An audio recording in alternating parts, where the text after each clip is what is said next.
Everyone, thank you for coming today. Before we get started, we're going to have a moment of silence with Johnny Cash.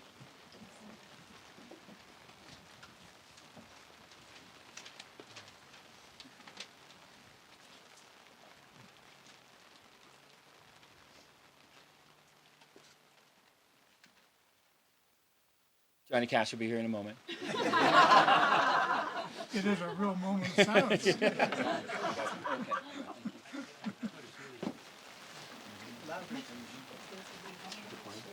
think Pappy's doing this as a joke? Sending their brain.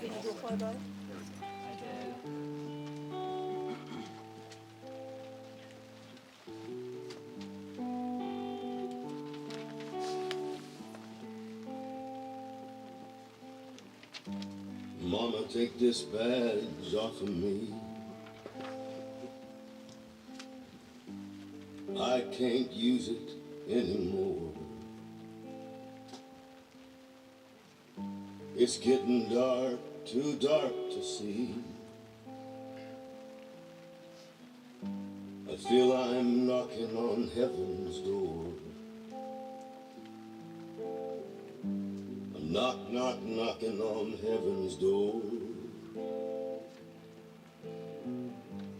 Knocking on heaven's door.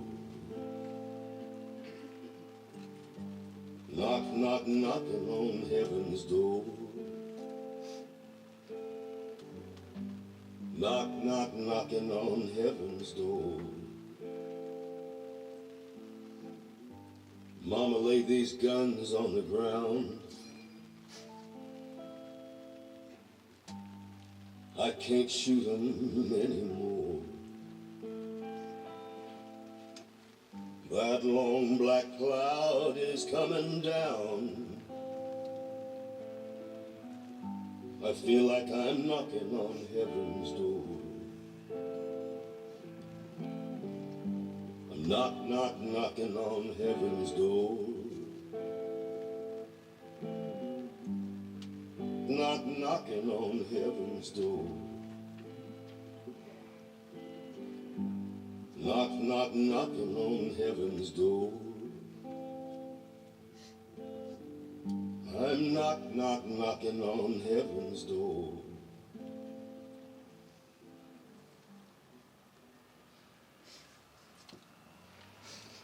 I was fine until that. We're going to get through this. Okay. Oh, don't blow away. I just wrote this morning. So I'm probably going to have to read most of it. Welcome. Thank you for coming to honor Mack. Mack loved his family and cherished his friends. Every one of you. He was the love of my life. This journey of grief has taught me the healing power of gratitude. I have much to be grateful for. I'm most grateful for the love and support of family and friends, especially Zack and Holly. Their unwavering support, dropping everything in their busy lives to be here last fall and help with Mack's care. And it hasn't ended. They're still here for everything I need. Thank you so much. So many thank yous to all of you who have been with me through this transition. I can't begin to express what your presence has meant to me and the warmth and embrace of this amazing community. Hey, Cindy. I'm grateful our family is growing. Eli, who we adore, Bobby's soon-to-be husband and already life partner, has brought his wonderful family into our tribe. Susanna, Dan, and Drew. I don't know if you've met them, but hi. I'm grateful for the opportunity and the blessing of being with Mack at the end of his life and witnessing the otherworldly magic and the mystery of death and passing. Mack, hi. I came by a bit ago. Did you all see the eagle? Mack and I have a few promises to make to you. I promise to love and cherish this family until the day I take my last breath. I promise to be the friend you were to our many friends and embrace these precious friendships. I promise to carry on the love you had for this place, this mountaintop, where you found peace and joy. I promise to continue to play your country music for our grandchildren in your memory, though no more Gene Autry and Sons of the He insisted on playing that, and everybody's going, oh. I promise never to forget how you valued humor, your mischievous, teasing smile, your crazy jokes with outrageous accents that brought tears of laughter even after hearing them hundreds of times. And I think most of you remember that. I miss your humor, your jokes, and your stories.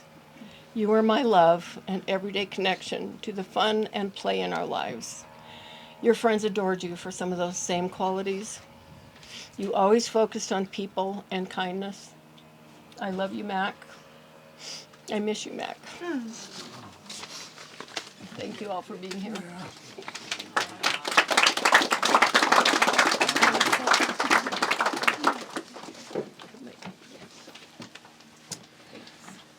Happy Father's Day weekend, everyone.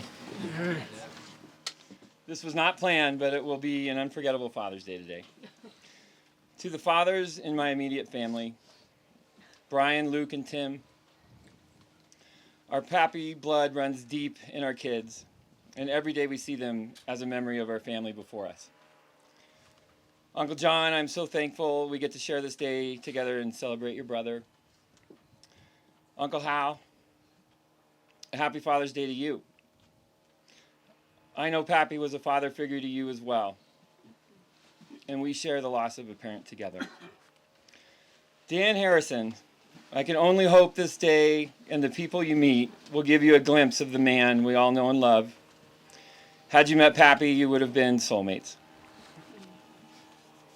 We are. Absolutely. Matt, where are you? Happy Father's Day. Raising Eli together has been an unforeseen gift, and I'm humbled and grateful for our modern family. And Clark, we cheers to you and Pappy looking down on us today. Thank you all for being here from Montana, Arizona, Oregon, California, and this amazing village of Idledale. It takes a village, and this town is definitely that. It is amazing to stand here and see the faces from Idledale when I was growing up 50 years ago, and the new generation of young families that have all been by my parents' side over the years. Art, Joanne, and Jim Jordan, I want to thank you for the years of sleepless nights, concerned about me driving off the road into your bedroom. And Billy, Caitlin, Andy, and Renee, I want to thank you for the sleepless nights of worrying about Pappy driving off the road into your bedroom.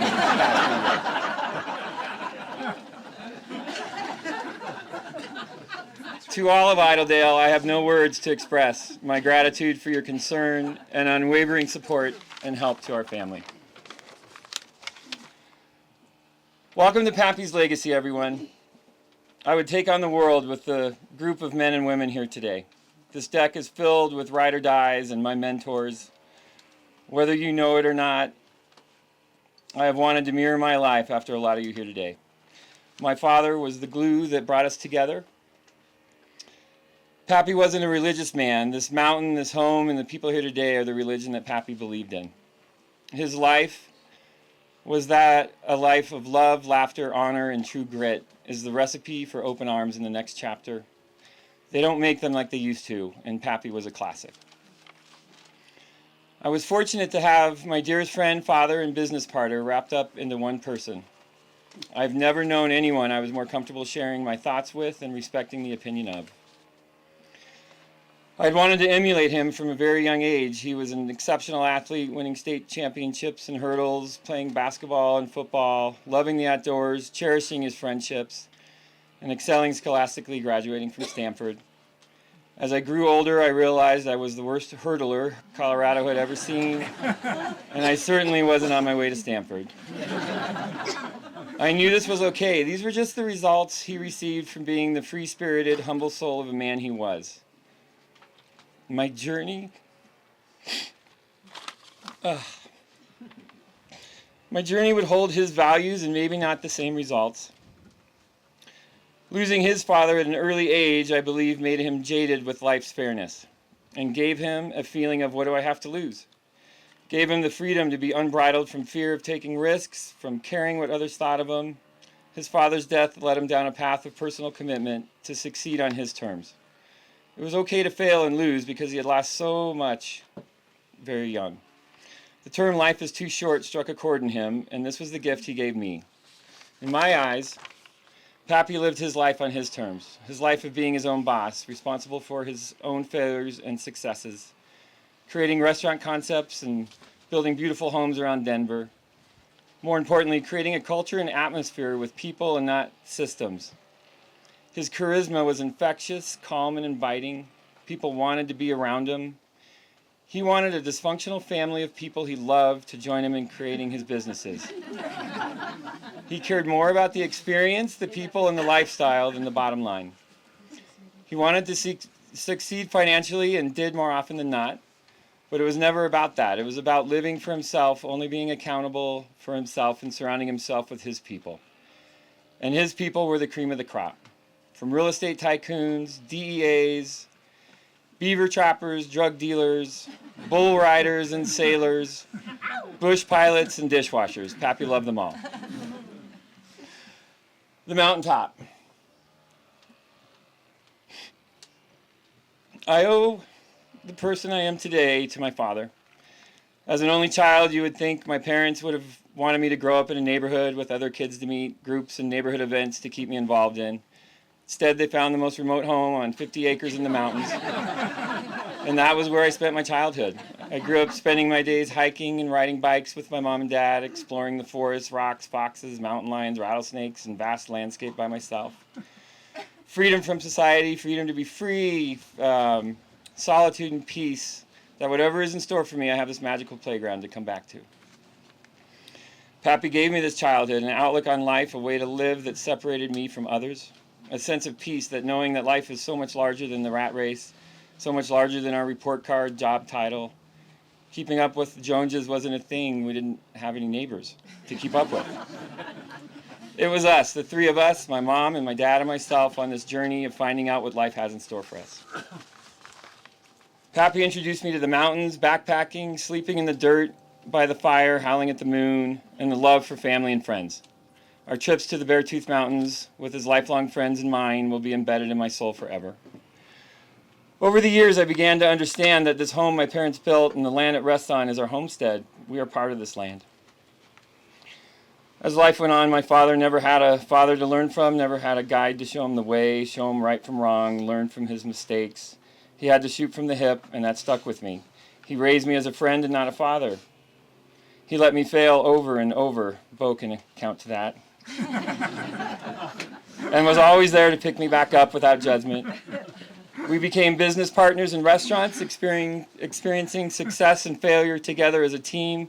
He taught me the important stuff. Pappy held no judgment. He lived his life the way he chose and expected not to be judged in return.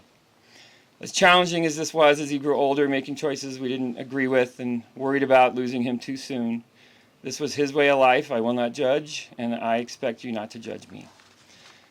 Now that he is gone, I have accepted this truth. Pappy was Pappy on Pappy's terms. He achieved everything he set out to do in life. He left us with a family that would die for each other and carries a deep love for one another. He left behind countless lifelong friends that will forever be grateful for their time with him. He left behind his land and home for his legacy to all of us. He succeeded on living and dying on his terms, responsible for his decisions, responsible for his wife, son, and grandchildren. I will raise my family with the same qualities, allowing my wife and my children to live their lives, make mistakes, and treat them as my closest friends and soulmates. I'm here for them to fill and love, not be controlled or managed. We learned from each other, all equal in our choices and lessons. Pappy was here to love. His outlook of family was being surrounded by his people with all our messy lives and stories. Our simple little family that he loved above all. Being together, cooking chicken and drinking wine together. It was never about being a mentor or fatherly figure. It was about creating his tribe. Building a group of people that looked at life as a simple balance of acceptance, personal accountability, and finding beauty in the humility that life brings us. Pappy, we love you and thank you for molding us in your image of life. I will never take life too seriously. I will hold love over resentment. I will find beauty in the broken, and I will breathe in the air and watch the eagles soar. I will live my life on my terms and only accept the outcome. And let's be honest, if Pappy was here today, he'd probably tell me to wrap it up, pass the wine, and get the party started. So cheers to Pappy. We love you.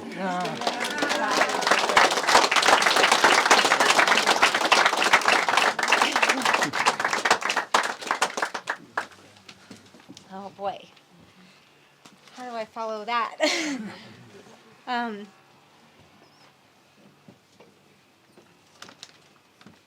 It's amazing to see you all. It's incredible. I know many of you, but those who I don't, Roxanne, get in here. But those who I don't, I'm the lucky lady with the title daughter-in-law to Mack and Jacquie. During this time of transition, the angels of Mount Evans Hospice were by our side. Where's Julie and Nancy? There you are. In a time when things were scary and unknown, Julie and Nancy met us with the utmost compassion, honesty, and shared understanding of the vulnerability we were all feeling. I can't look at you. They shared personal stories, and we shared personal stories and went to a level that none of us really expected. When we would see either one of them walking across this deck after a phone call of them checking in on us, which they did often, or calling them because we had a question or just needed to talk, we would take a deep breath, have a big sigh of relief, and embrace. As many of you know, Pappy's religious beliefs were a bit unconventional. Nancy was our spiritual guide and helped us to see and understand the soul bursts that were all around Pappy and our family in this land. We were comforted knowing this beautiful connection and that Pappy will always be with us in his special way. Nancy and Julie, from all of us, the Anderson family, there are truly no words to describe our gratitude for your kindness and gentle ways. To have you help us through this journey and to be here today as our friends. Nancy, wherever you are. Okay, there you are. You bet.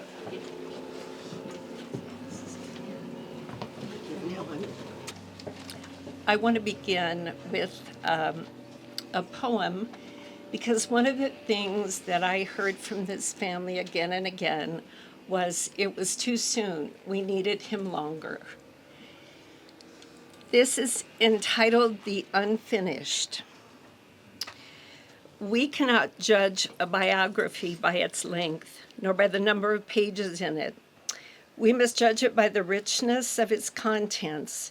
Sometimes those unfinished are among the most poignant. We cannot judge a song by its duration, nor by the number of its notes.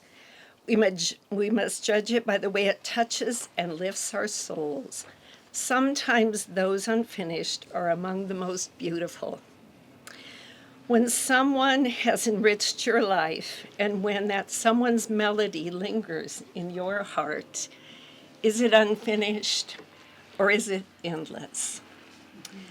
I would offer to you today that it is endless. Mack's presence is right here, and it's filled with all of you, this family, this extraordinary family, all of your hearts, all of your memories. So he lives on endlessly through all of you.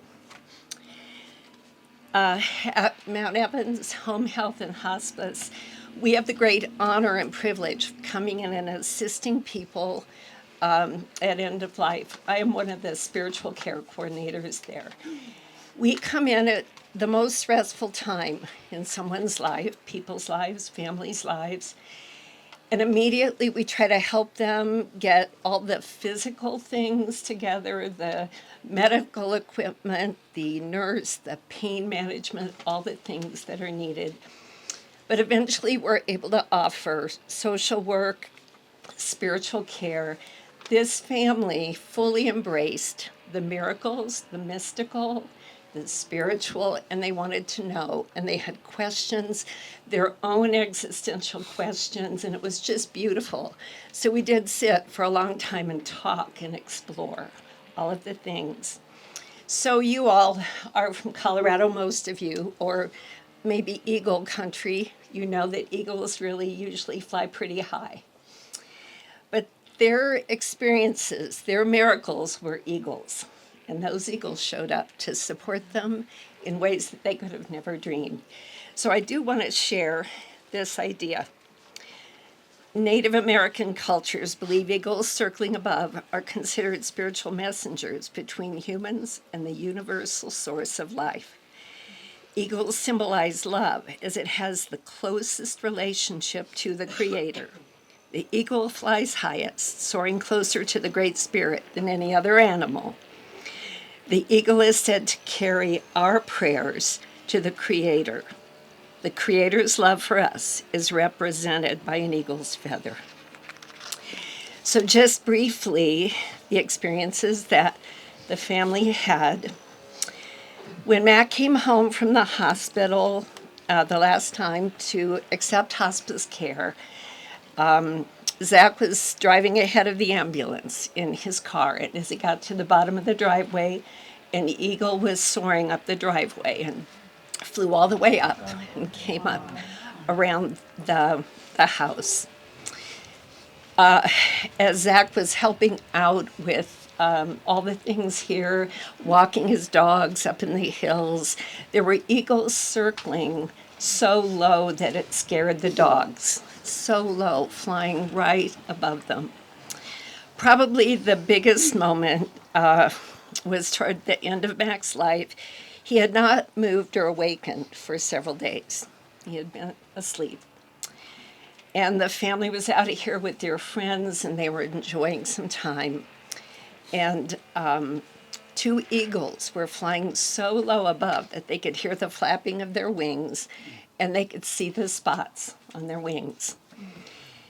They heard the bed alarm, and they knew Mack was trying to get up. He had awakened. So Zack went in and got him up and put him in his wheelchair and brought him out into the sun for the first time. He raised up his arms high into the air. I don't even know if he opened his eyes. He had eyes from his soul, and he was seeing, and he took a great big breath. And everyone there was in complete awe that this was happening. The eagles continued to circle.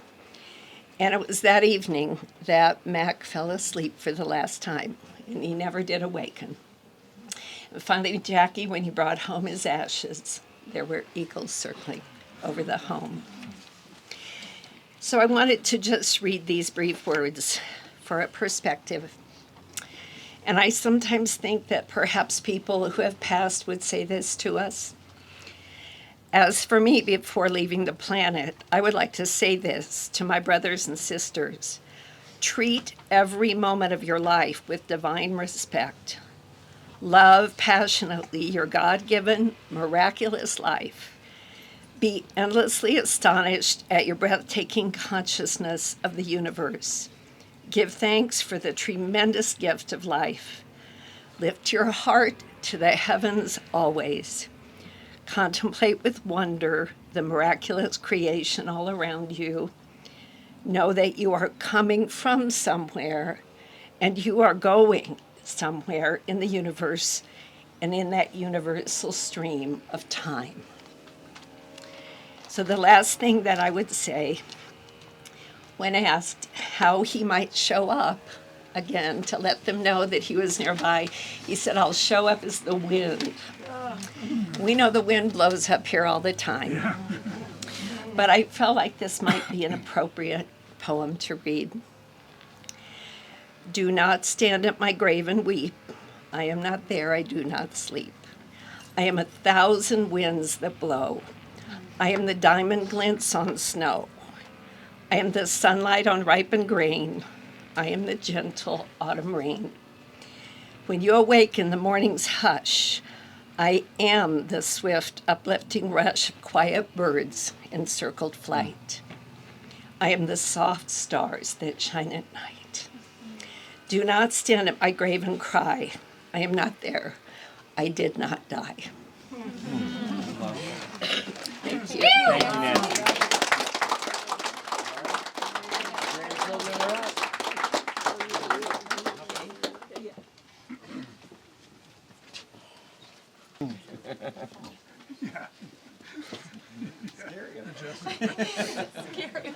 Hello, everybody. For those of you who I don't know, my name is Mack as well. Mack Jr., Little Mac, used to be. No, Mac. Short Mac. But Bobby, Eli, and I all wanted to say something today, and I guess I'll start us off here. But leading up to today, there was a whole lot going on around here. You know, planning, deliveries, visits, and everything else that went into getting this beautiful place ready for such a special day. As I took a break from it to write some of this down, I was sitting in Pappy's chair over in the living room, drinking a glass of wine out of a coffee cup, as he did. The wind howling, the wind chimes were chiming. It really made me think that it was him telling all of us to take a step back, realize that everything was going to be just fine today. A lifetime of memories and lessons from Pap was a great gift, and I'm so grateful that we could all be here today to celebrate it together. With all the stories and reflection over the last couple months, the one place my mind kept going was how thankful I am for Pappy's support and friendship, and to have had him as a role model early on in my life. Pap found a way to impact my life without ever really pushing me in a certain direction. He was always so curious about what I had going on, and so supportive of whatever it was that I was excited about. There were certain activities and stages that he was more high on than others, but he always encouraged me to dive in head first. With that gentle support, there was always a standard that I didn't feel pressure from, but more of an honor to strive toward the lives that he and my dad have led. Some of my favorite memories with Pap are early on, sitting right here, listening to him telling jokes about gorillas, penguins, and bell ringers that I'm sure most of you have heard a time or two. I never really understood where he was going with them, or what the punchline was. But it was always something about that contagious giggle and his little eyebrow raises that made everybody laugh. Others are later on in our journey, when I'd see him and my dad sitting in the stands at basketball games wearing cowboy hats, or when GJ dressed him up in an outfit with slacks, loafers, and a button-down for my graduation last year. It was the first time I ever saw him at a special occasion and he wasn't wearing boots. It was always special having him and GJ at every monumental moment of Bobby, Eli, and I's lives. The special one was about 15 years ago. Bobby and I had a ski race at Showdown, a small mountain right in between White Sulphur Springs and a little town called Nyhart. Pappy and my dad came down so that we could check in on the Anderson family cabin, which was 20 miles outside of White Sulphur and another 20 or so to Showdown as the crow flies. At 9 years old, I wasn't happy about missing out on a night with my friends and teammates in a hotel, but I was even more upset that we had to spend the night in a log cabin with a little wood stove, no water, and it was negative 30 degrees outside. Couple that with waking up at 4 a.m. to hop on a snowmobile and ride to Showdown, I was not a happy camper. I could see my dad wasn't feeling it either, which was a surprise because most of the time these ideas are his, so he has to be positive. But after getting everything loaded up and ready to roll, I looked back and saw Bobby on the back of her sled. Her face was reciprocating the same feelings that my dad and I had. But in front of her, in a bright orange hat, some old ski goggles, I saw Pappy with a forward lean, 2 hands on the handles, and that infamous grin that we all know so well. He was giggling and ready to go. And it ended up being an incredible morning. We had a great sunrise. Bobby and I got to race. And we ended up doing that trip a handful of other times, but just go later in the year when it wasn't so cold. I like this story because it's a reminder, and it's my first real memory of Pappy's genuine love for adventure and making memories with whoever it was that was lucky enough to be on that journey with him. His steadfast approach to life, relationships, friendships, and business is something that didn't register with me as a kid, but will always admire and be thankful to have seen at a young age now that I can take a step back and look at it in a different light. It's an honor to share my name with you, Pap, and I will always think of Big Mack in life's sweetest moments. When I'm on a trail, on a mountain, or sitting on a beach, your memory will always be with me.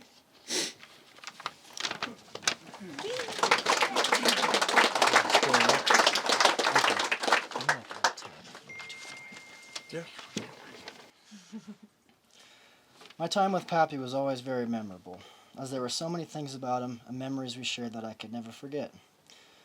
I always loved how Pappy and I would sit at the heads of the table and finish our dinners with a series of jokes, because his never got old. Sitting on the patio and talking about the mountain man of Idledale, and his quiet laughter that I still hear when I think of him. I will never forget the day that we had a rental car for whatever reason. It was winter, and we weren't allowed to have animals in the car or take the car off-road. So, of course, we packed up the car with Skipper, who was just a puppy, and headed up to Idledale. The car was a sedan, low to the ground, and couldn't get up the driveway. Quiet. All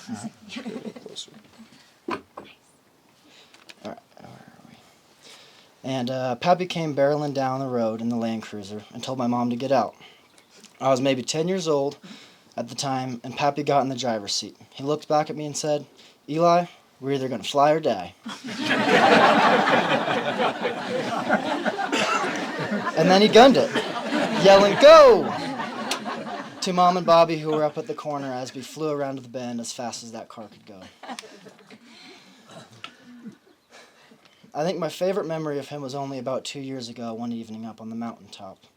We all decided we wanted to try and shoot some clay pigeons, and Pappy was letting us use his nicest Beretta shotgun. The clay shooter that we had wasn't working, so Zack and I were just tossing them up there, almost throwing our shoulders out. It had probably been a good 30 to 45 minutes, and neither Zack or I had hit a single one yet. Slowly but surely, Pappy comes around the corner looking to give it a shot. And in classic Pappy fashion, he nails it on the first try. We were all screaming and laughing as he walked away, laughing in his humble way. In his last days, when he was sleeping and his soul was preparing to fly, we said goodbye. Mom said to him, "Thank you for always loving me, Pappy." His eyes opened, he raised his arms to her and pulled her in close. He gave her a kiss and fell back asleep. She laid her head on his chest, cried, and said, "I love you forever." Above all, my most memorable time with Pappy was in our last couple months together. During this last fall, I had been dealing with a lot of challenges throughout my senior football season, with coaching issues and more. It felt like there weren't a lot of ways to escape what was going on with football, so I found my escape in the evening drives through the canyon in the Land Cruiser, or as Pappy would say, the old gal. Although things weren't always going well when I'd arrive up on the mountaintop, I would always be met with my family, the people who matter most in tough times. Those last couple months with Pappy changed my life, as I had never felt such unity and strength between a group of people in my life. It felt if I was wearing our last name, Anderson, across my back wherever I was, which gave me the strength to give everything I had to my teammates and onto the field.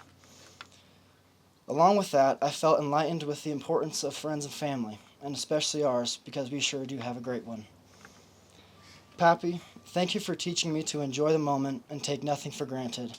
I will be forever grateful for this time in my life, and that I can carry on your legacy as the old gal and I head up to Montana next year. Lastly, I'm so thankful to be here today in your cowboy boots and mahi-mahi shirt. Fly high, and I love you, Pappy.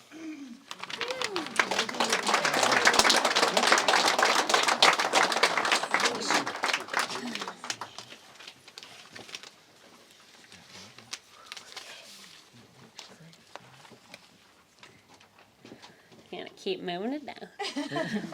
I used to be tall. All right. Hi, everyone. It's so good to see everyone Hi, here. Bobby. I want to invite you all to close your eyes. Take a deep breath and feel your feet on the ground. Feel the sun beating down and take a moment to just listen.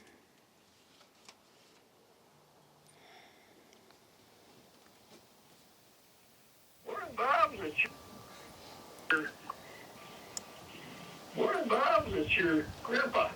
This is a birthday call, and I appreciate it. Well, actually, in Winslow, headed for the Grand Canyon. I know you know where that is. So, we'll let you know what we see. So we're going to the Delta water, about kind of ranch on the top, and then have a lunch. So love you much. Thanks again for the call, and we'll talk to you soon. See ya. Bye.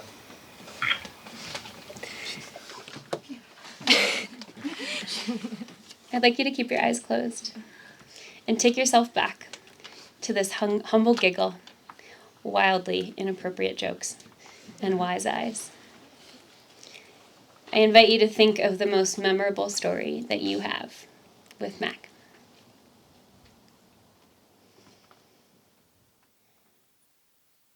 Let that memory settle.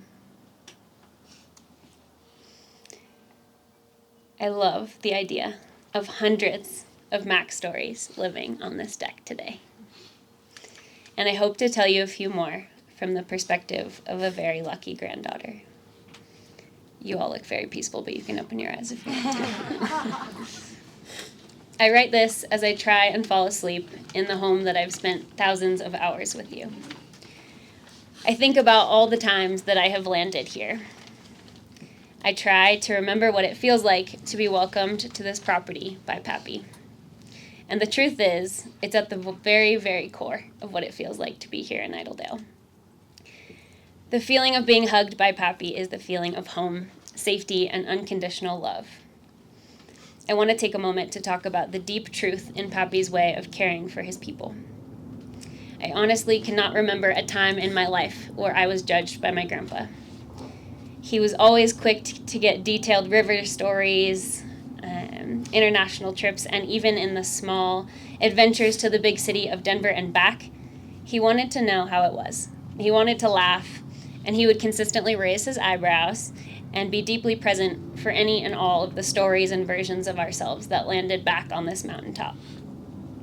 For as long as I can remember, this lack of judgment and trusted humility has been rooted in my grandpa's way of being.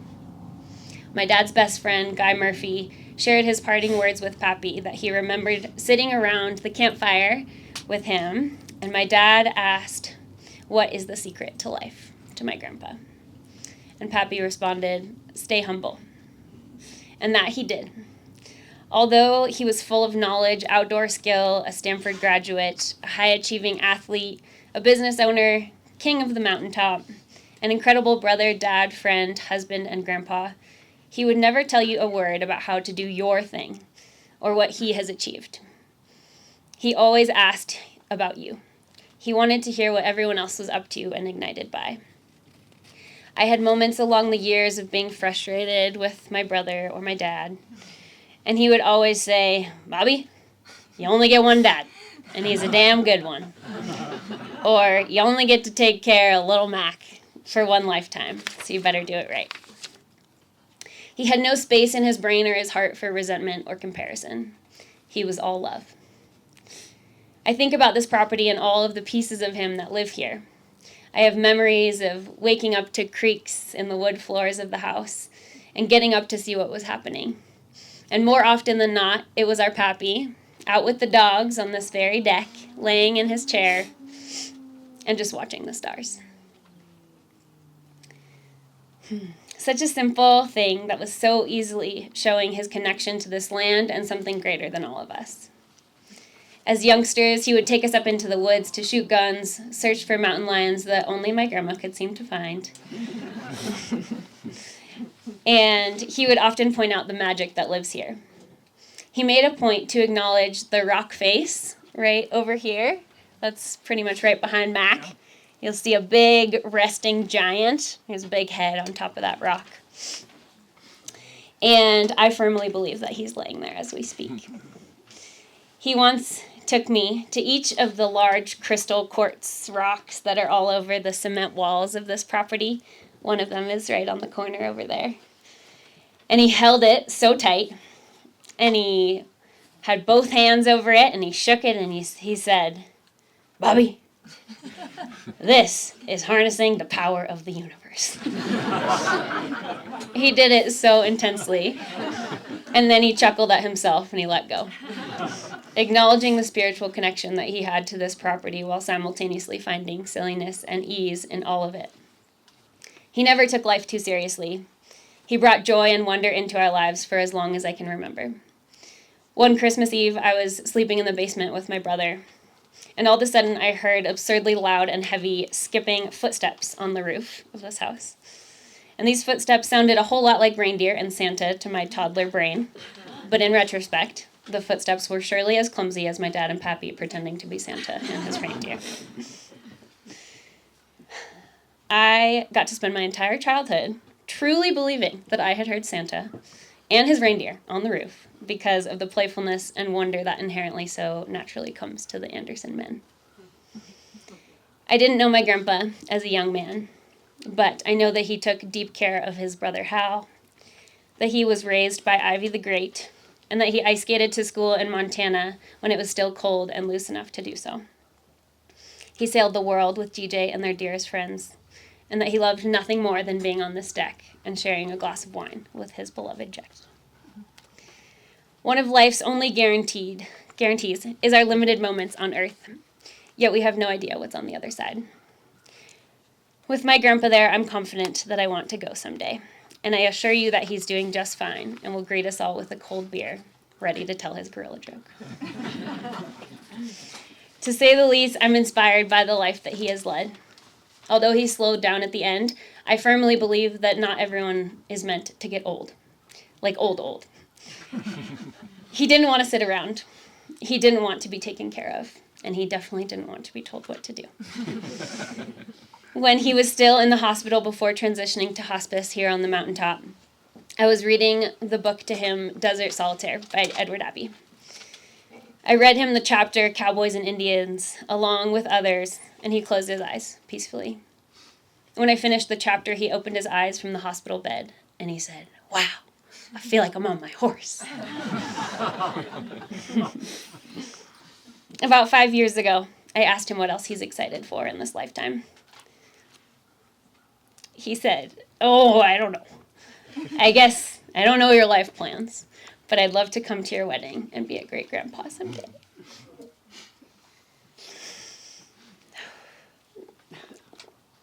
Shouldn't have wrote that. All he ever looked forward to was more youth, more joy, and more play. My dad lives these truths more than anyone I know, and I'm confident that Pappy had a whole lot to do with that.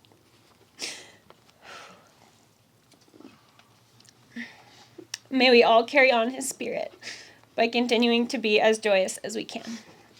I know this is what he would want. I will remember him this way. It's really hard to see the words when you're crying. I see my Pappy in all of you. All of you were a piece of him, and what a gift to be connected by the thread of Mack Anderson. I feel him here today in ever-present ways. In the power rocks, memories of roof reindeer runs, the country songs, the open sky, the shotgun whispers, and all the collective stories that live here today. What a gift it is to have been loved by you, Pappy. We promise to remain your proper country singing, dirtbag loving, woods wandering Andersons and co. Thanks.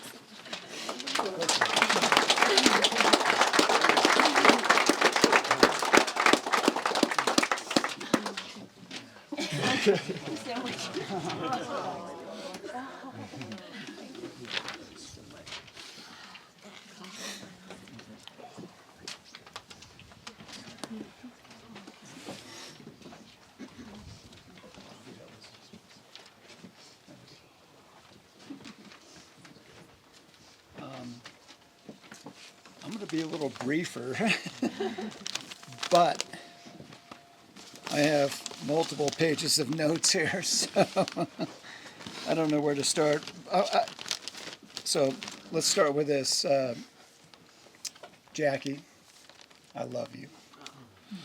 And Mack loved you. And it was a love that was almost 60 years in existence. And my folks, mom and dad, are approaching 60 in August. So that is truly a feat. And to be your best friends and partners in life is amazing. Truly amazing. So I'll start with this. So Mack was more than an uncle. He was a friend and a brother whose smile, love, and friendship was meaningful and impactful, well beyond what my words can convey. I'll always remember his greeting when we met and coming up the gravel road and your footsteps on the deck and Mack over here at the table and saying, "Hey, Maddie, how you doing?" I will miss that, but that message and those words will ring on forever. The tone of his voice will stay with me forever. His smile was majestic and complimented his handsome face as well, as I know that we all know, and Jackie too. I'll forever be grateful for his love and friendship. The times we spent in Idledale on the deck grilling with Mack and Jackie, Jackie's amazing cuisine, Mack's grilling, wine, hors d'oeuvres over here on the table, amazing. Are really all the memories that I have. I mean, I'll go take a step back. This part. Right, I'm going to get to that one. That's really good. So, we lived in California, and cut me off if I'm going too long here. So, but I remember one of the first trips that Mack and Jackie and Zack came out to California, and you guys drove out, 1,200 miles into the Alfa Romeo, and we were going to Laguna Beach to the Ark for a summer vacation, and I think you were probably 5 or 6 years old. I was 7 or 8, 9. Brian. It's the coolest car. It was cool. And I'm like, oh my God. They drove 1,200 miles in that car, the three of them with the luggage in the back, and then we went to the Ark. And so that was the start of many, many vacations together, multiple times. The next one is when 8th grade, when Brian and I flew out here to come ski. It was Thanksgiving, and we landed at Stapleton, and Jim and Peggy, and it's snowing, and Mack and Jackie are like, this could be not more than a foot, it might be 2 or 3 feet, and it ended up being like 3 feet of snow, and I remember going out on the backside of Mack and Jackie's bedroom and playing football in the snow with this high. That was one of my most incredible memories and first introductions to the state of Colorado. Although I was born here, but it was amazing. And then we went to Jim and Peggy's in Fairplay. We skied in Breckenridge, first time on skis. And Mack and Jackie and Zack are the ones that showed me how to ski, and Brian how to ski. And I mean, it started from there. The camping trips in Montana and the Beartooths. With where's Gary and Danny and over here. I mean, just some of the most amazing introductions to wildlife and camping. And it wasn't, it was glam camping, because Kent Meager is the one that actually started the glam camping, because it was dried foods all the way up to Kent decided to introduce everybody into his tent. And I think, was it shrimp cocktails or something that you brought in? But he said, hey guys, come into the tent. And next thing you know, they're like, wait a second, we don't have to eat dried food? We can go actually camp. And then we had, what was it, Rich? I think that it gravitated from there. And those camping trips were amazing. You had the council, you had the Weebelows, you had the Waybelows. And I started as a Waybelo, and then I worked my way up to a Weebelo, but I never got to the council member. Council members were able to get on a horse and go in. we had to walk in, which it was great. It was, 6-7 hour trip. It was awesome. But those memories in my mind, and then you kicked it off being at in Red Lodge at the Snow Creek Saloon, and that was the start of the trip. And the shenanigans that went on there, and then the next day you're a little nicked up, not feeling your best, and then you've got to hike in for 6, 7, 8 hours or whatever.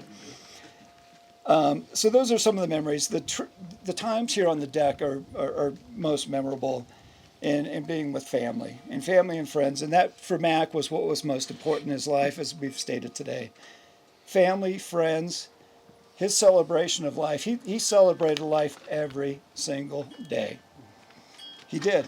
Every single day was a good day for Mack. And he also enriched the people, his friends and family, beyond belief. And to make you feel that, like, gosh, this is the best day of my life.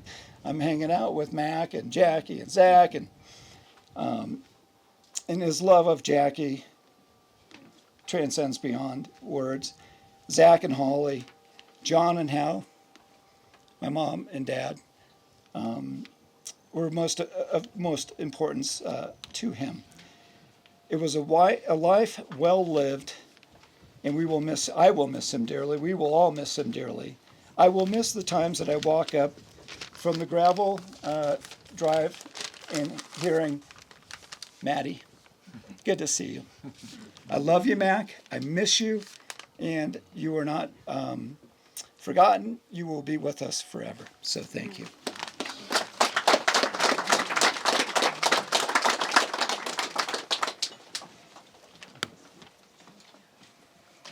Hi, I'm Brian. Excuse me, I'm Brian, Matt's younger brother. There you go.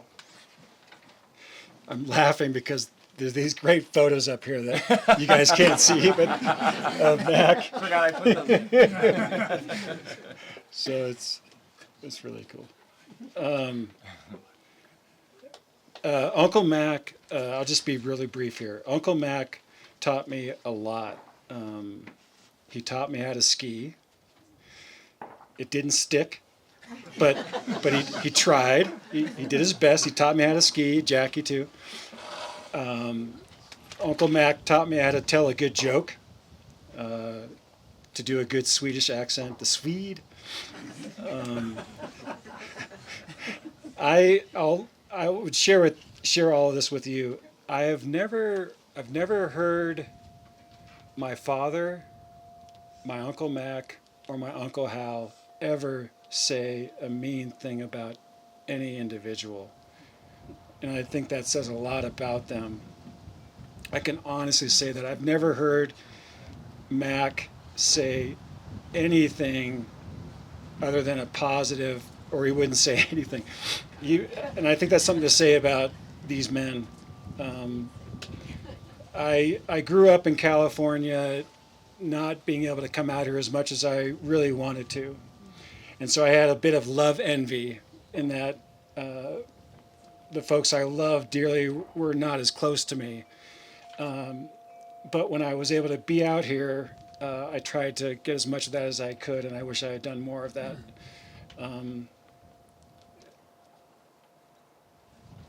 Yeah, we'll miss Mack. Yeah. Thanks, guys. Thanks,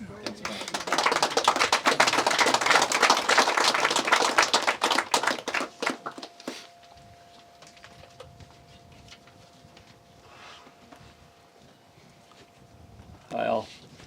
I'm Luke. I'm the third Anderson brother and Mack's nephew.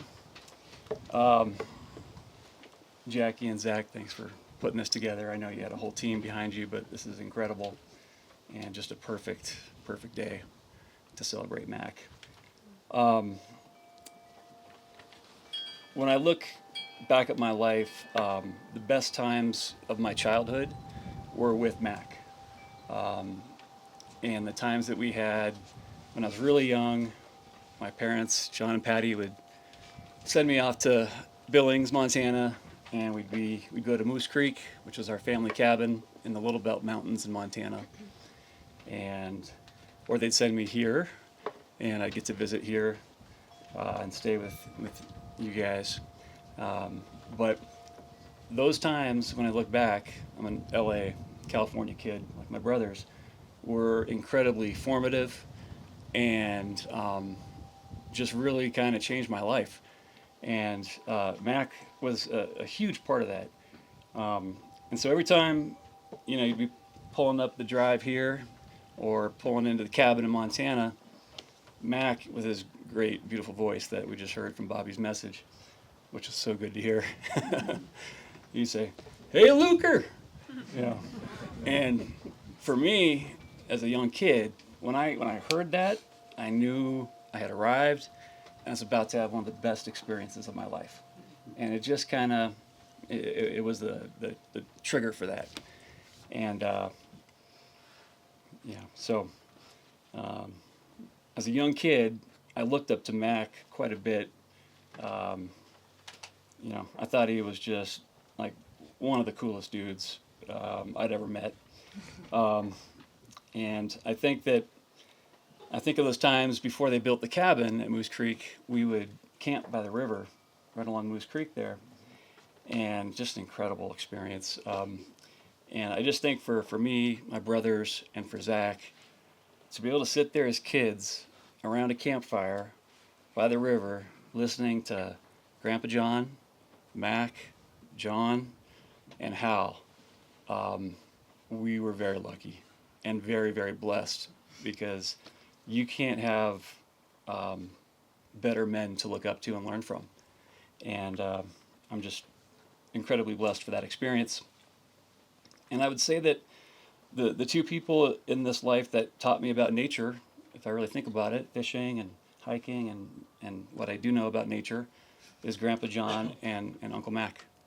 Those are the two guys that did that for me. And then I was trying to think of what word sums up Mack best for me and his influence on me. And I guess the best way I can say it is when I was in his presence, he made me not want to complain and not want to whine. And if I ever did that, not that he would give me a look, but I just felt like, what am I complaining or whining about? I mean, he just made you, Zack, you had mentioned grit. Maybe it's grit, I don't know. But you just didn't want to whine or complain or be negative around him. And so that's a gift that he gave to us. So just a couple other things here. As life gets busy, and I have 4 kids, and I'm in California, those great times we had as kids, those kind of seemed further and further away, and I hadn't talked to Mack quite as much and missed him dearly. And then out of the blue, he called. I'd moved to Denver by this time, and he said, "Hey, you want to go meet at Bud's for lunch?" And that I was like, heck yeah, I'll be there today, Are you sure it wasn't Rome's assless? We started off at Bud's. Nice try, Yeah. nice try. No, it was Bud's at first, and then we realized that's too far. Let's go to Rome's Tavern, and And we'll do it on Thursdays. of course, yeah. So that kind of started just I guess a deepening of our friendship, kind of like a second half of our friendship that I'm incredibly grateful for. And we would just talk about whatever, life. And it was funny because my hearing's not the best, and his voice, as we all know, was getting really soft towards the end. And so we're sitting there at Rome's, and Rome's is not a quiet place. Our conversations are getting harder and harder. And I said, should we pick a new spot for our lunches? And he kind of looked at me, looked around at the waitress, like, nah, we're staying right here. All right, we'll stay at Rome's. So one of those lunches, he shared with me that out of the blue, that he loved this song, Don't Let the Old Man In by Toby Keith. And he was pretty far along with his illness at that point. And he just kind of told me, you should listen to this. And so I listened to it on the way home. And it captures Mack to a T because, you know, he knew what was happening, but he'd never let the old man in. I mean, if you know Mack, even that twinkle in his eyes, his life, and spend some time with him. And I think for those people that came and visited, everybody wanted to, you know, be on the patio or go to the can I get some water? Or go to the meadow. You know, do some sort of experience with him. And, you know, he was pretty weak at that time. And I think the reason we all wanted to do that is because, and what that means is how much of an impact he had on us and the moments that we shared together, how much those meant to us. And we were trying to, you know, have that with him one more time because he had that kind of impact on you. Anyways, last thing I'll say here is the last time I spoke to him, and I kind of knew it was going to be the last time I was going to speak to him. So you think about what to say and picture it in your mind. And we were in his bedroom here. I was holding his hand, and he was kind of in and out, and through medications and just being tired. But I felt like I had a really coherent moment with him, and I told him about how much it meant to me when he greeted me, saying, "Hey, Luker," and how much, you know, it just always stuck with me. I said, "Mack, could you just give me one more "Hey, Luker"? And he leans, he puts his hand on my wrist, and he just goes, "Okay," and then fell asleep. And I said, "All right, well, I try, you know. I guess I watched too many movies, and I pictured that differently, but I understand." So, anyways, Mack was the best. I love him very much, and I'll miss him a great deal. Thank you. Thank you. But I feel I've met him, and I'm glad to be considered a soulmate. I too have a favorite Beretta. I too have tried to teach my kids to shoot a clay pigeon on the first trigger and had to step up and show them how to do it and walk away with a Cheshire smile. I too grew up on a mountaintop and learned to look down on the crush of humanity and realize how much power and magic there is in solitude and embrace that. So I'm a couple of words I thought of as a poem I wrote a long time ago. And it's about roads. Roads are made by walking on them. Choices must be made. Not often you get a 21-gun salute, but fits.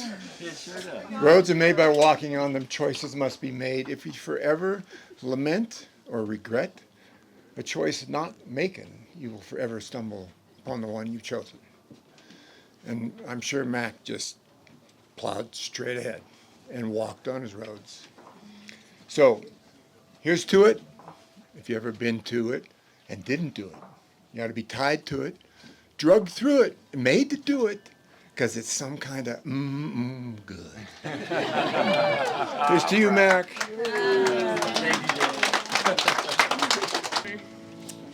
We were on the river a couple weeks ago, and Drew and I have only sang this song together once on the river. And we were practicing, and the song is written by Brett Cobb. And one of my girlfriends said, "What are you singing? Bread Cowboy?" And she heard Bread Cobb. It's Brett Cobb. She heard Bread Cowboy. So the song is now called Bread Cowboy. But it's called When It's My Time. And Eli, my fiance, who's running around handing out programs, sent my dad and I this song a few months ago, and it felt very fitting for our Pappy. So here we go.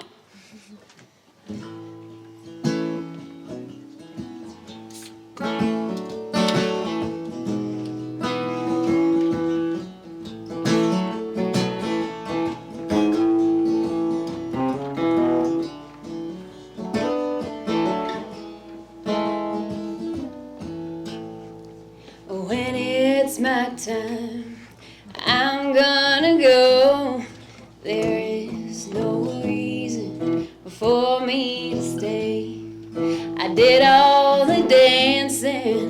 could have been done, I would have been gone.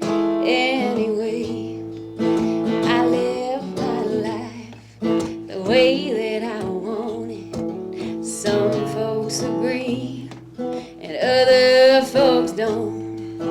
I believe in heaven, I believe in love, I believe you can't change the plan made above. So when it's my time, I'm gonna go. There is no reason for me to stay. I did all the dancing that could have been done, I would have been gone. Anyway, well, it ain't been easy going this long, riding the fine line between right and wrong. But I believe in living, I fought tooth and nail, and I walked the high road, I've given it hell. When it's my time, I'm gonna go. There is no reason for me to stay. I did all the dancing that could have been done, it would have been gone anyway.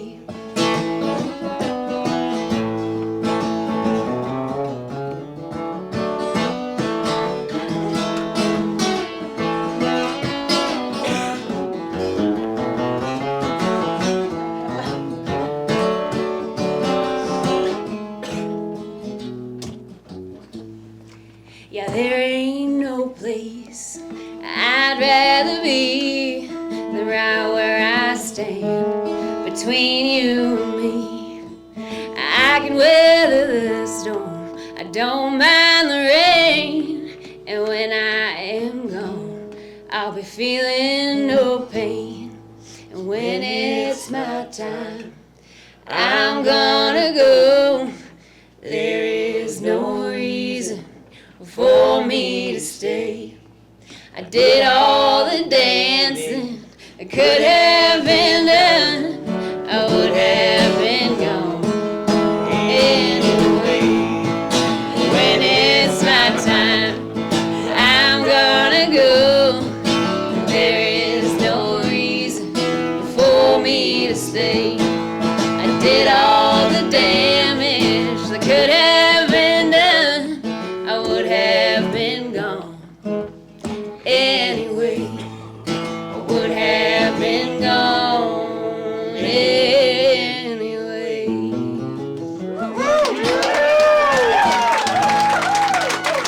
Thank you. Thanks, team.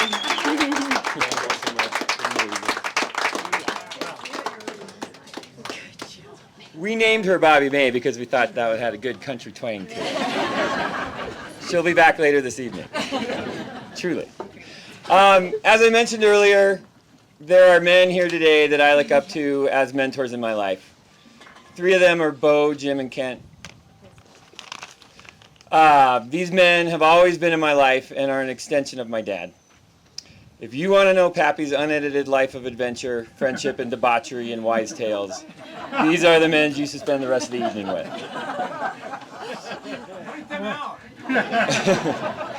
I love you men for making Pappy's life complete with joy and unforgettable memories. Let's go. I think I have your stuff. All right, I guess I'm next.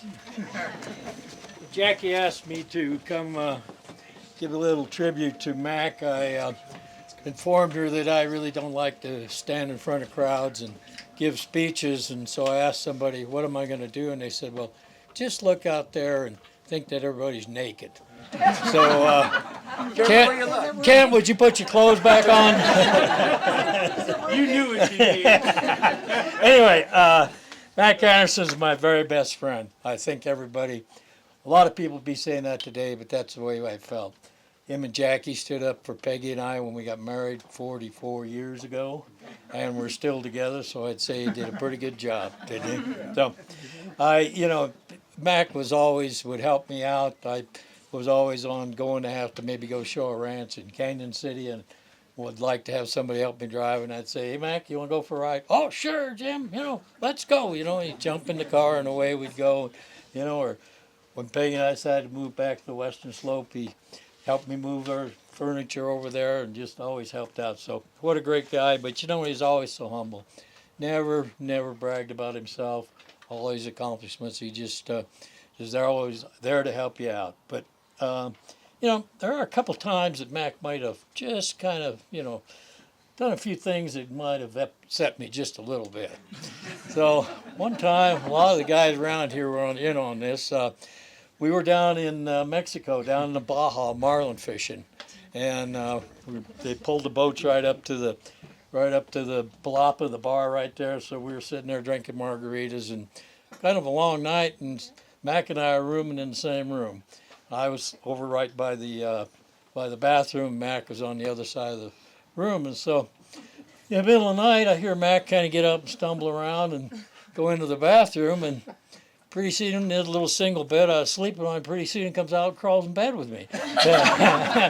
I'm going, well, gee, Mack, I don't know. I sure didn't expect that of you, but it is the new generation and everything. So, and so, finally, I go shake him. I go, Mack. I said, "Are you cold, or why are you in bed with me?" He goes, "Oh, Jesus Christ, what am I doing?" Stumbled on home, So, there's another time.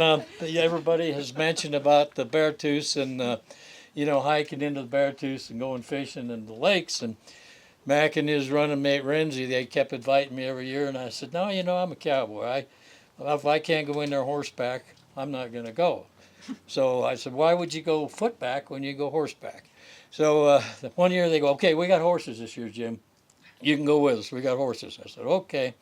So we get up there to the trailhead, and I look around, and first I couldn't smell any horses, and didn't see any horses. So I said, "Well, where's the horses?" "Horses? What are you talking about?" And I look around, and everybody's starting to put on their hiking boots and their backpacks and stuffing food in them, and I'm standing there with a big old saddlebag on my shoulder and my cowboy boots. And I go, okay. So away we go, wading through the streams and jumping from rock to rock and everything like that. So I was a little disappointed in Mack on that one, too, to tell me that story. And what was your nickname after? Oh, yeah, that's how I got the nickname Trigger. So everybody here remembers me as Trigger. So, anyway, I see a lot of people who were in on that trip. And then, my wife Peggy here was the best friends with Mack, and they really had great times together. So we were doing a horseback trip up behind our ranch in Fairplay, and everybody was supposed to bring, you bring this and you bring that. And so Peggy asked Mack, she says, "Oh, Mack, you bring the vodka, okay?" All right. So in fact, there's a picture that you see on the program here was taken. That was Mack. We were ponying the horses up to the camp where we were camping out. And so we get to the camp and get the tent set up and sit down, get out the orange juice and the Bloody Mary mix, and where's the vodka? "Mack, where's the vodka?" "Oh my God, I forgot the vodka." So, oh my God. So boy, every morning we get up around the campfire and we'd have our orange juice and we'd look over at Mack and go, "Where's the vodka?" So, anyway, Mack, I love you just like a real true friend, and always things go that way, but you're probably floating around up there on that cloud right now, looking down at us, tears in our eyes, and you're saying you shouldn't be doing that. And anyway, I just want to say, Mack, please up there, stay in your own bed. Always make sure that the horses are at the trailhead, and don't ever forget the vodka.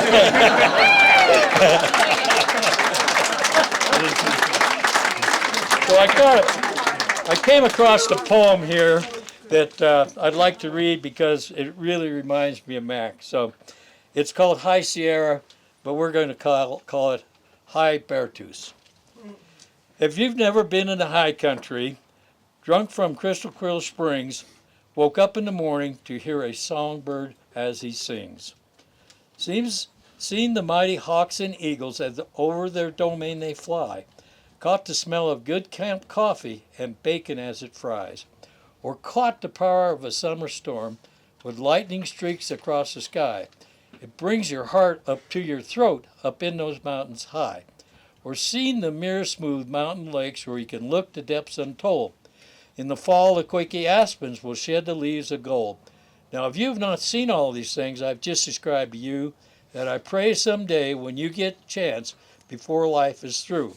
But if you have seen all these things and across the mountain paths you've trod, then partner, you are truly blessed to have stood at the thrones of God.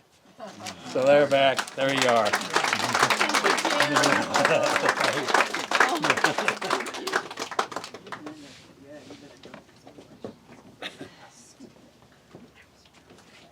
Oh, these are great pictures.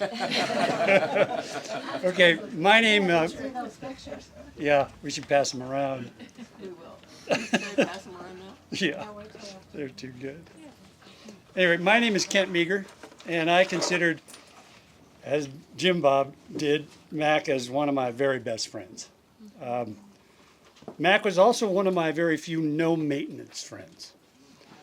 That's the kind of friend where you don't need to work at your relationship at all. To know you were valued. The kind of friend where you could just pick up the conversation where the last one left off. That said, for numerous years, Mack and I communicated almost daily. We did so by playing long-distance chess. We'd send one another a text indicating our move of a particular piece. It kept us connected. And it showed me just how intelligent, aggressive, and adventurous my friend Mack was. He always pressed early. He always delighted in getting into my territory quickly, and he rarely ever retreated. Or one. Or what?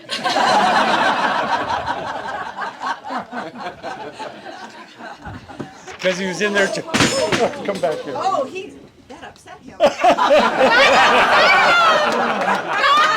Very good. That's very. That's totally appropriate. Sorry, Mack. Mack was not only proud of his Montana roots and his Montana friends, he was also very proud of his Cajun heritage. That heritage came from his mother, Ivy's Louisiana Cajun side of the family. But unbeknownst to many, he was particularly proud of the influence of his maternal grandfather, Raoul, had on his life. He first spoke of his affection for his grandfather when Mack accompanied my wife and I on a Ford on our first date. He did not get into bed with us. It was a 4-day single boat raft trip through the gates of Ladore and the Green River. Over the campfire one evening, Mack declared he would prefer to be called Raoul from here on out. So for the last 30 years or so, I've been calling him Raoul, and it always brought one of those mischievous welcome grins. Beyond being highly educated, Mack was a voracious reader. He had strong opinions, and he was a great late-night conversationalist. I have numerous memories of Mack and I conversing into the late evenings about any topic, always with the wizened assistance of brandy. And regardless of his actual view, Mack would take the opposite, the opposing perspective, just to liven up the conversation. Even if he didn't believe a word of what he was saying, and he would do so well, I never won any of those debates. It's taken me writing this epitaph for me to realize just how fortunate I have been to have had so many experiences with this wonderful person. We went to the opera in Santa Fe. We celebrated numerous Easter egg hunts with Mack dressed in an Easter bunny outfit. We've had countless extraordinary Thanksgiving dinners and fun-filled Christmas parties here in this amazing home, along with dinner picnics in the backwoods. I was very fortunate to accompany Mack or vice versa, on numerous adventures. We sailed in the Caribbean, where I sewed Zach's toes into webbed foot, which is why you're such a good swimmer. We sailed in the Bahamas, Maine, Croatia. We canoed the crazy lakes in Montana. We fished for marlin in Baja, albacore in Mexico, tarpon in Belize. One time while fishing in Belize, there were 8 of us in total, and Trigger, you were there. Yeah. We attended a celebration of a newly built high school in a little town called San Pedro. At the time, the country of Belize was a protectorate of the British, and they had a rocket base nearby. So the new high school celebration was populated with a bunch of inebriated British Marines on leave, who, when they discovered our American group, decided arm in arm to serenade us with British Navy songs. After a few of these jodies, that's what they're called, they stopped and looked at our group, expecting us to respond similarly. But we had nothing. Not even Yankee Doodle Dandy. I've been working on the railroad. Nothing. So Mack, unbeknownst to either the Brits or us, was suddenly lying in the sand on his back between our group and theirs, and with, sure enough, his leg sticking straight up in the air. He hadn't said a word, just his leg straight up in the air.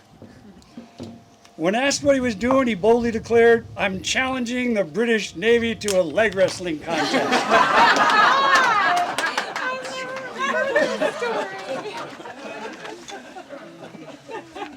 And one at a time, Mack proceeded to beat everyone.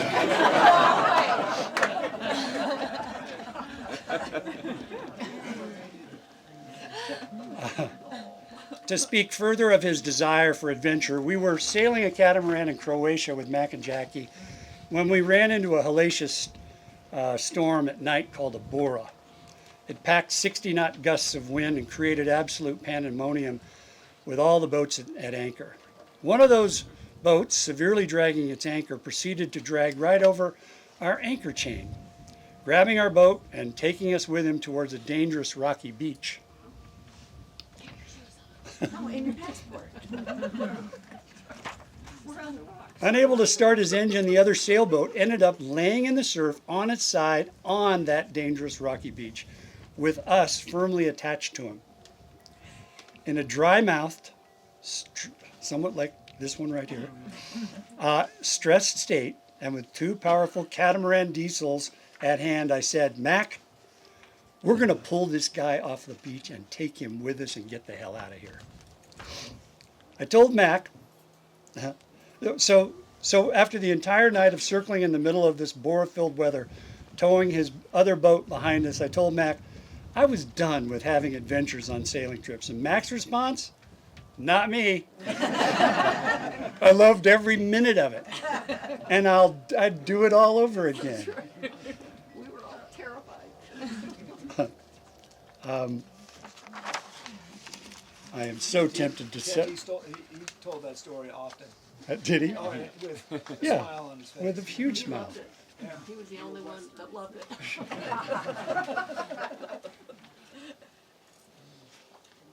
I'm not going to tell any of the bar trick stories, but they are good. They are really, really good. Should we come see you on the side when you're... Yes, you should, because they're just so worthy. If I had a couple cordials, I'd try to demonstrate. So people that have seen that know what I'm talking about. So Mack, as evidenced by today, you are beloved by so many for your spirit, for your smile, for your uncanny intelligence, and your wonderful sense of storytelling adventure.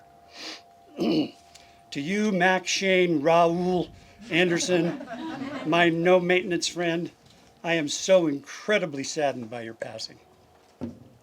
But I am very, very glad you lived and graced my life with so many incredible memories.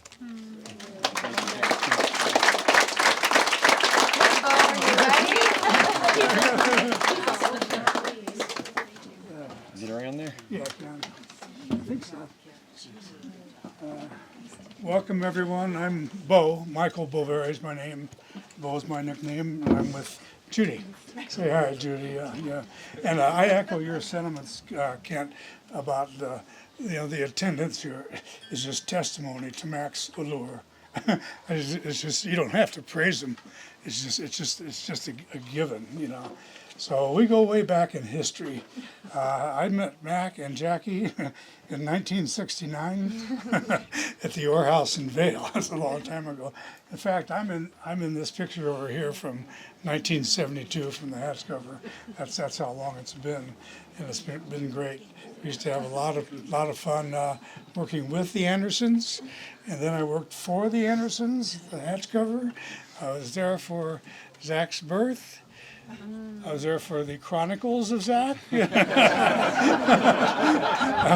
After that, lot of great dinners, a lot of great nights talking literature, a lot of great roams, and that. And so we go way back, and consequently, I feel the same way about being the best friends. So this picture here, I thought, is just perfect because it shows, him in his element, kind of cocky, comfortable, looking good, Marlboro man, So I always thought that this would be my memory of Mack for the whole time, but things changed when I went on a trip with him, and I'll get to that in a second. But anyway, I love it. I love the fact that this image is so good, but it got replaced. So, you've already referenced the cabin in White Sulphur Spring. I don't know where it was. Mack asked me one time to go on a trip, like he used to ask him. He says, "Can you come with me and help fix up a cabin that we're going to market for sale in Montana?" And I said, "Sure, I'd love to. I have a chance to spend quality time with him would be great." And also, I was pretty selfish in retirement. I wasn't helping too many people out except for me. So I thought I can help out the Anderson estate here. It helped, but I did warn them that I'm highly unskilled.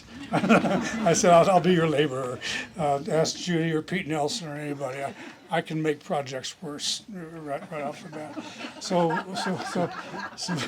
So we take off, and I think it's going to be a long trip, but God, I should have known better. He was an absolute podcast about Western literature. We no sooner got to Wyoming, and he started rattling off C.J. Box and how all the sheriff Pickett had arrested all these guys, and he turned me on to all these authors. And also, we got further into Wyoming. Then it was Longmire. How Walt Longmire had a really hard time because he had to arrest all these people and deal with the death of his wife. And I'm just sitting there. This is great.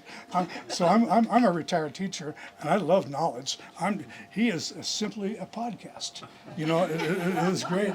Then we go on about another novel, Rules, by Harry Combs, and when we get to Montana, it's all about Custer's Last Stand, how Custer split up his forces, and Crazy Horse and Sitting Bull outwitted him. He should have done this and that. So I was just absolutely in heaven in what I thought was going to be just a horrible, long trip, and it was great.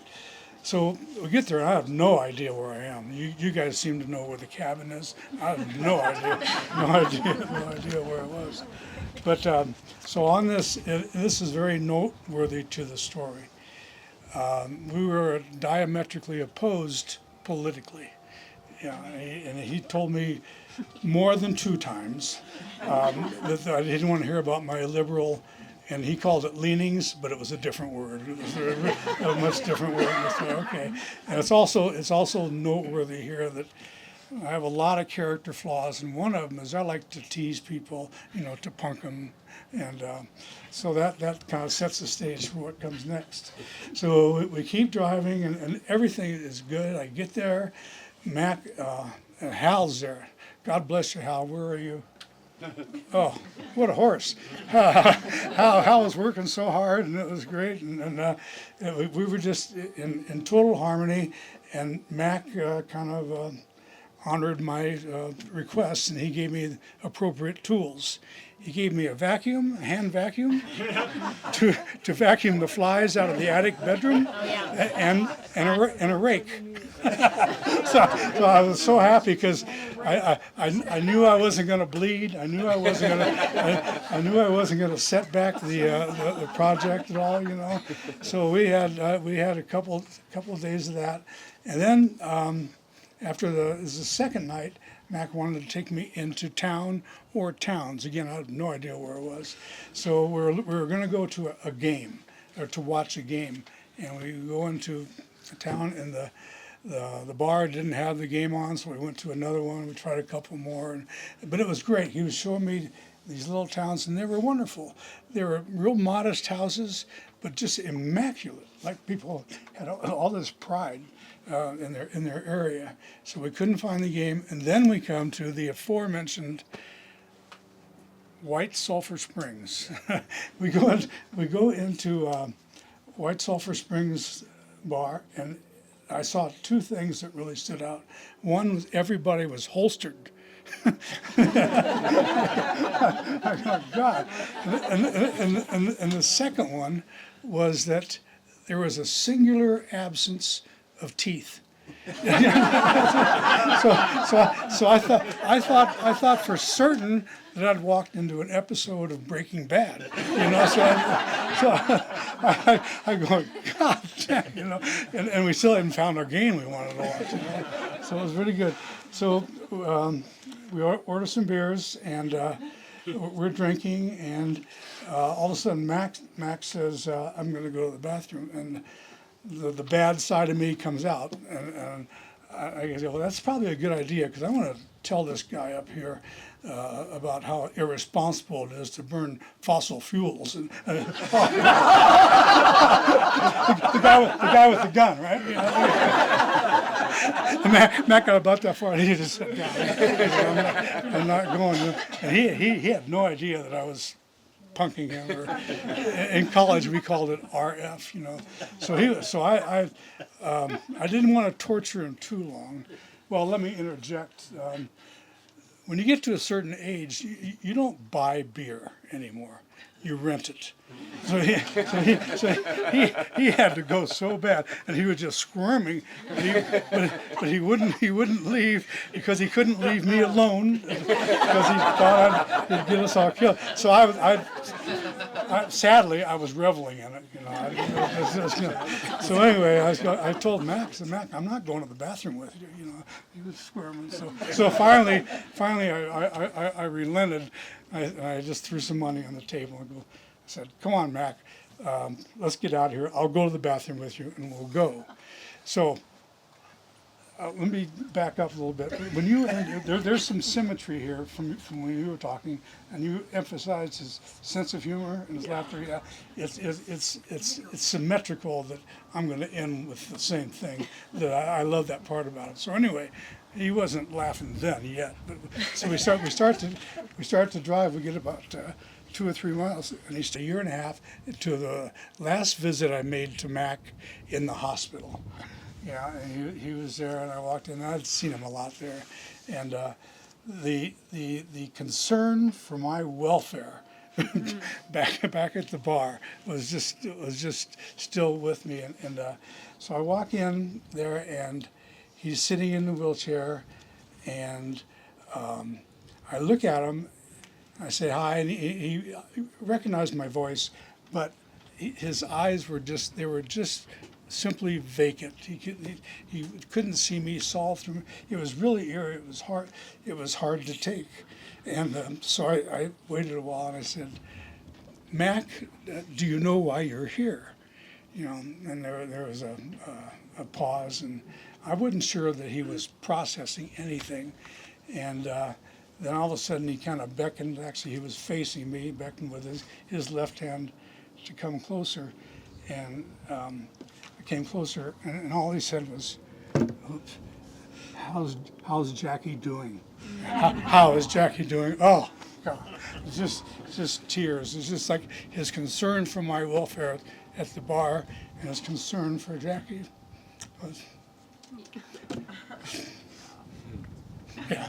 Anyway, the world is a lesser place without Mack. Okay. I didn't tell you who you are.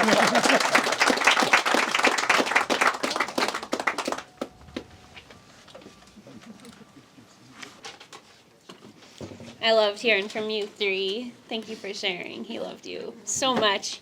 And a thread of a lot of those stories is just a reminder of how fearless he was. He was not afraid. And he was not afraid of dying. And that brought me a lot of peace too. So thank you all for sharing. Every time he woke up in the hospital, he looked up, he opened his eyes, and he looked at my brother, and he's like, "Boat coming?" every time. I loved his company. As long as he wouldn't tell me his jokes. Jokes were so bad. Okay, my grandma asked us to sing this song. It's called "Let It Be."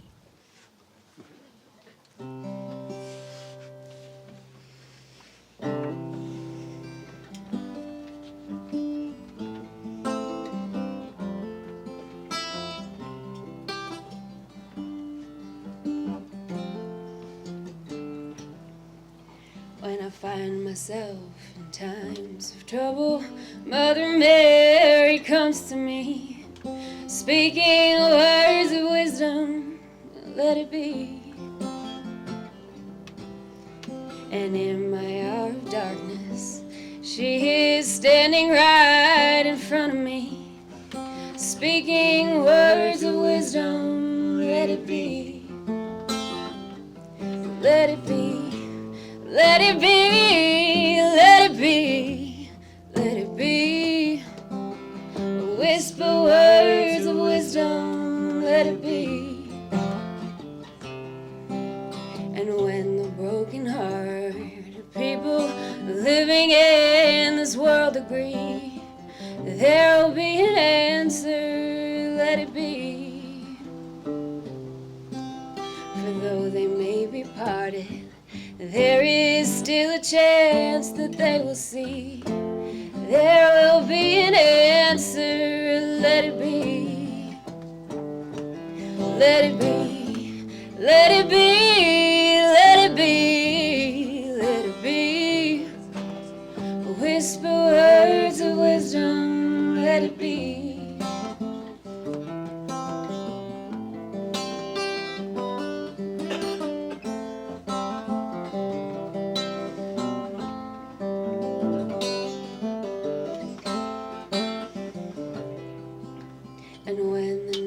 Cloudy, there is still light that shines on me. Shine on till tomorrow, let it be. I wake up to the sound of music. Mother Mary comes to me, speaking words of wisdom, let it be. Let it be, let it be, let it be. Words of wisdom, let it be.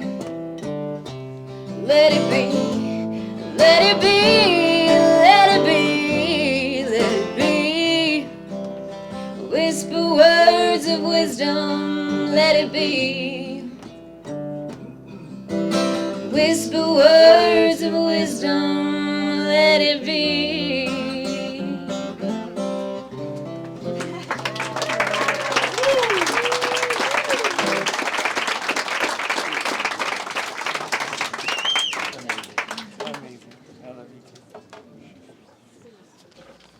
All right, everyone, thank you so much for sitting here for all this time. Get this mic going. We're about done. We're going to go through a visual meditation first. I'm going to tell you a little bit about our camping trip that we go on, and then we're going to have a little sing-along. On the back of everybody's program are the words of the song. The Montana Choir and Eric Tittman are going to perform for us. But first we're going to do a little meditation here. Whoa. I'd like everyone to close their eyes for a moment. Picture the sweet, sweet smell of whiskey, knotted wood floors, buzzing neon lights, laughter with your closest high school friends, and women flashing their boobies to the sweet melodies of Lynyrd Skynyrd. As the evening winds down and you find a place to lay your head under the stars of Montana and the crisp mountain air, only to wake up and realize your bed is the park bench on Main Street. Somehow, the men you grew up with your entire life navigate their way to you as the sun rises. You and your lifelong friends are on your way to the Beartooth Mountain Range for the annual camping trip the 10 of you have been doing for the past 40 years. 2 hours later, we are on our horses headed into the hills as we are riding in our saddles a band of rugged mountain men. That's a joke. Tossing the peppermint shops from horse to horse. The Everson brothers sing or wail the sounds of old country legends. For 40 years, the Eversons would hope the rest of us would learn the words to these songs to no avail. Today, we are blessed with Gary Everson and his son Danny to lead us in Pappy's favorite song, El Paso. The words are on your programs, and let's sing to the heavens in Pappy's honor.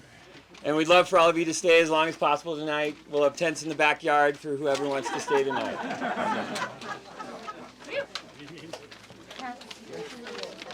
Yeah, come on up. Never hard to follow Bobby. We've never had to do this not around a campfire. Is this the choir? This is the choir. That's it. I got words bigger in your program. You don't need it, huh? And also, Gary Everson, as important as anybody in this room, and should have been up here with those three that spoke about him as a friend, lifelong friend, and we love you guys. Tough act to follow, but I hear some of you guys know the words. Yeah, we need all the help we can get.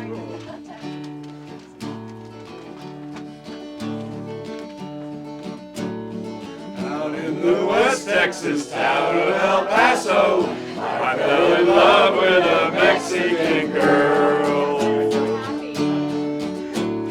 Nighttime would find me in Rosa's cantina. Music would play and Felina would whirl. Blacker than night were the eyes of Felina, wicked and evil while casting a spell. My love was deep for this Mexican maiden. I was in love, but in vain I could tell. One night a wild young cowboy came in, wild as the West Texas wind.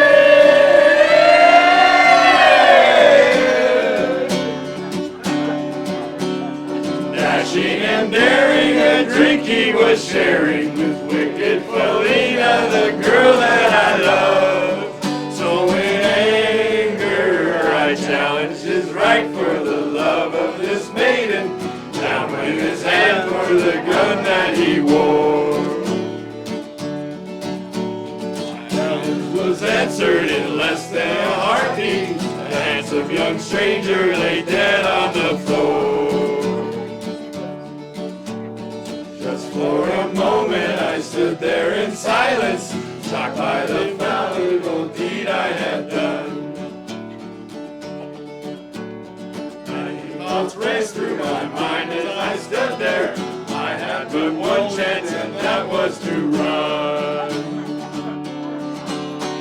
Out through the back door of Rosa's I ran, out where the horses were tied.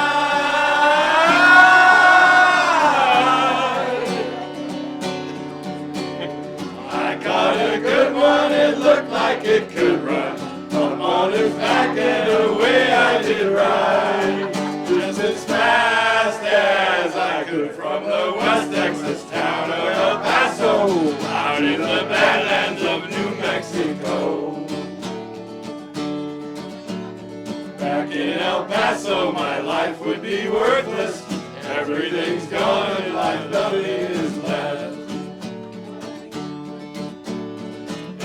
So long since I've seen the maiden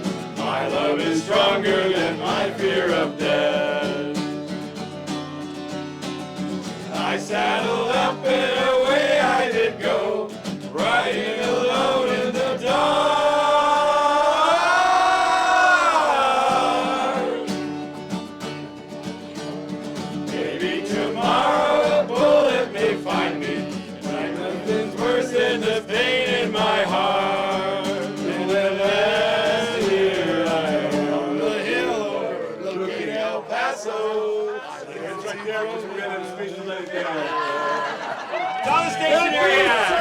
Right here in our heart.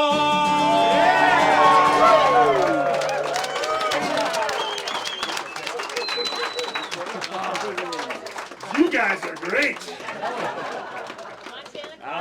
Montana choir. Hey, Gary. All right, we are done. Let's enjoy Pappy tonight. Strawberry roll later. I bet he will. We'll look up the words, Jack. You'll remember that one. I do remember part of it. You'll remember all of it. Yeah, he likes you. That was that neat picture that we're kind of passing around. I had no idea. It was something. Let's sing it.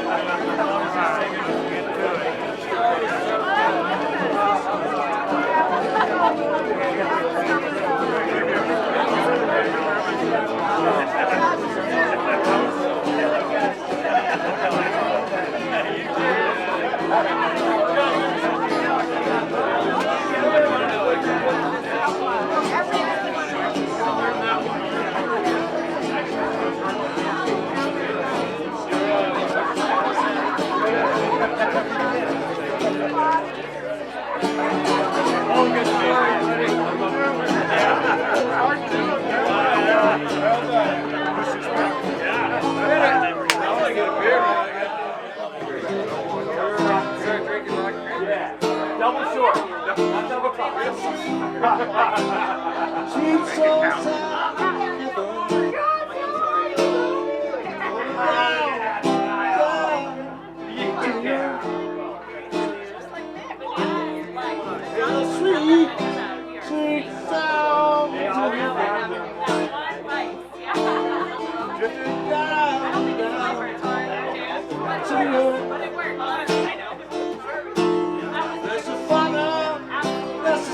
Yeah, you brought me to tears. I put my glasses on, I'm like, oh boy, they're gone. All right.